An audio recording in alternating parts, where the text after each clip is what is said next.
কাশ্যপ চাওক আজি আপোনালোকৰ লগত আলোচনা কৰোঁ যে মই যেতিয়া বহুত অবেজ আছিলোঁ, বহুত শকত আছিলোঁ, তেতিয়া কি এক্সাৰচাইজ কৰিছিলোঁ, ৰাইট? সেইটো চবৰে জানিব মন যায় যে কোনটো এক্সাৰচাইজ কৰিলে মই ইয়াৰ কণ্টিনিউটিটো মেইনটেইন কৰি ৰাখিব পাৰোঁ, কনচিষ্টেঞ্চিটো থাকি যাব।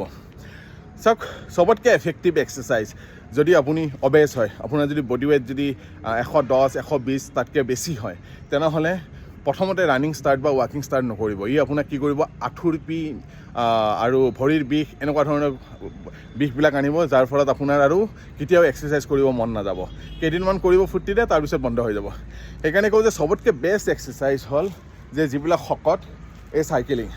ঠিক আছে, চাইকেলিঙৰ চবতকৈ খাচিয়ত কি, ইটো আপুনি চলাই থাকিলে কি হ'ব, ই টেষ্টষ্টেৰনো বৃদ্ধি কৰে সামান্য পৰিমাণে, আৰু লগতে ই কি কৰে যে আফটাৰ বাৰ্ণ এফেক্ট আছে চাইকেলৰ। আপুনি চলাই থাকোঁতে যিটো কেলৰি বাৰ্ণ হ'ব বা যিটো ফেট লছ হ'ব, বাৰ্ণ হ'ব, সেইটো চলোৱা 2 ঘণ্টামান পিছলৈকে সেই প্ৰচেছটো কণ্টিনিউৱাছ চলি থাকে।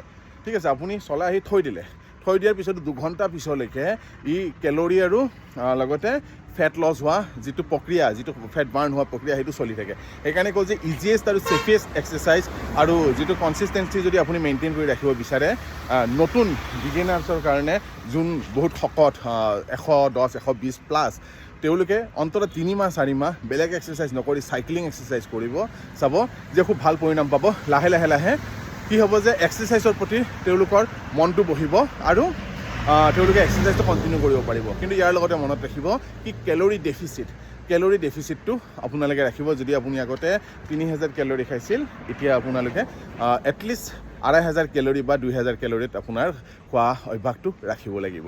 তেতিয়া কৰি চাওকচোন, খুব ভাল পৰিণাম পাব। মই যদি পাইছোঁ, পৃথিৱীত সকলো মানুহে পাব। ধন্যবাদ।